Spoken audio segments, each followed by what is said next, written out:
وفي شفتي ضراعات لقلب ذاب في جنبي، دعاء في تألقه ضياء غير ذي لهب، يسيل الطهر في دمعي ليغسل صدقه ذنبي، وحسبي أنك الرحمن في رضوانه حسبي، تجيب ضراعة المحتاج عند الموقف الصعب، وتهدي خطوة الحيران إن ضلت عن الدرب.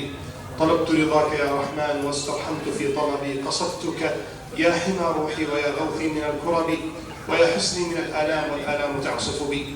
أشهد أن لا إله إلا الله وحده لا شريك له، وأشهد أن محمدا عبده ورسوله. أولا نقول لعريس هذه الليلة كما علمنا رسول الله صلى الله عليه وسلم: بارك الله لكما وبارك عليكما وجمع بينكما في خير وعلى خير. اللهم صب عليهم خير صبا صبا ولا تجعل عيشهم كدا كدا. طبعا الأسئلة التي سبقت لقاء العريس كانت هذه الأسئلة يعني شبه محرجة للإخوة، لكن نسأل أسئلة ليست محرجة وهي من السنة إن شاء الله تعالى. المتزوجون يرفعوا